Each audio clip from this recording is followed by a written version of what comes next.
بسم الله الرحمن الرحيم. الرحمن علم القرآن خلق الإنسان علمه البيان. الشمس والقمر بحسبان والنجم والشجر يسجدان والسماء رفعها ووضع الميزان ألا تطغوا في الميزان وأقيموا الوزن بالقسط ولا تخسروا الميزان والأرض وضعها للأنام فيها فاكهة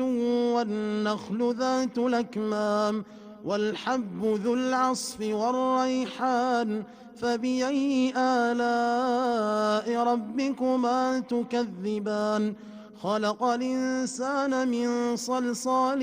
كالفخار وخلق الجان من مارج من نار فبأي آلاء ربكما تكذبان رب المشرقين ورب المغربين فبأي آلاء ربكما تكذبان مرج البحرين يلتقيان بينهما برزخ لا يبغيان فبأي آلاء ربكما تكذبان يخرج منهما اللؤلؤ والمرجان فبأي آلاء ربكما تكذبان وله الجوار المنشآت في البحر كالأعلام فبأي آلاء ربكما تكذبان يسأله من فبأي آلاء ربكما تكذبان كل من عليها فان ويبقى وجه ربك ذو الجلال والإكرام فبأي آلاء ربكما تكذبان يسأله من في السماوات والأرض كل يوم هو في شان فبأي آلاء ربكما تكذبان سنفرغ لكم أيها الثقلان فبأي آلاء ربكما تكذبان يا معشر الجن والإنس إن استطعتم أن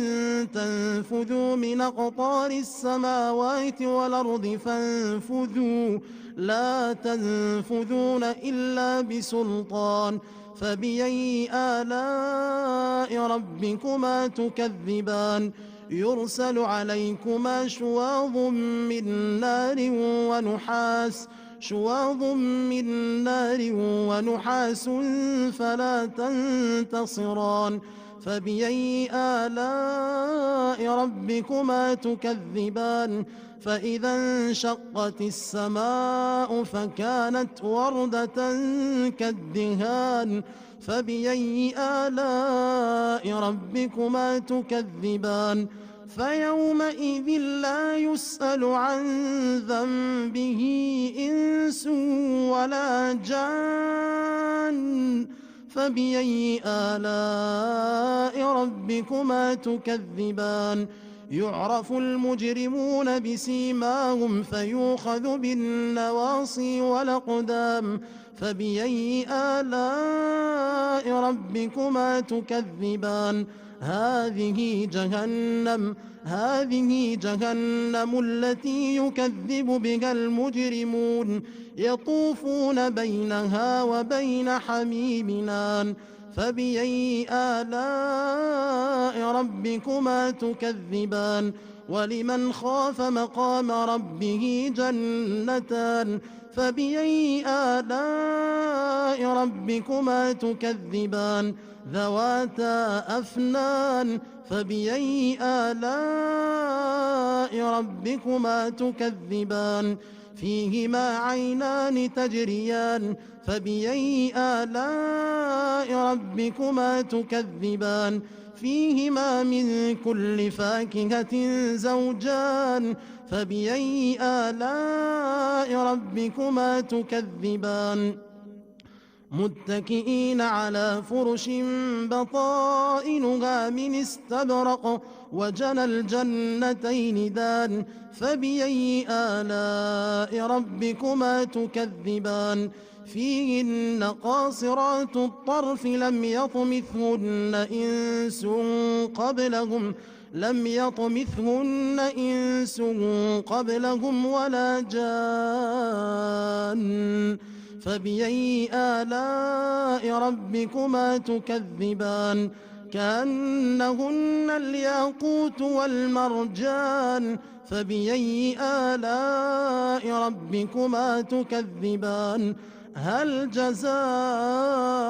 الإحسان إلا الإحسان فبأي آلاء ربكما تكذبان ومن دونهما جنتان فبأي آلاء ربكما تكذبان مدهامتان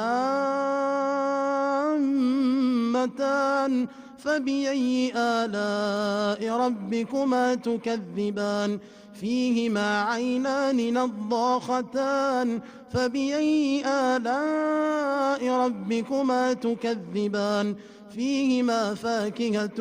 ونخل ورمان فبأي آلاء ربكما تكذبان فيهن خيرات حسان فبأي آلاء ربكما تكذبان حور مقصورات في الخيام فبأي آلاء ربكما تكذبان لم يطمثهن إنس قبلهم ولا جان فبأي آلاء ربكما تكذبان متكئين على رفرف خضر وعبقري حسان فبأي آلاء ربكما تكذبان تبارك اسم ربك ذي الجلال والإكرام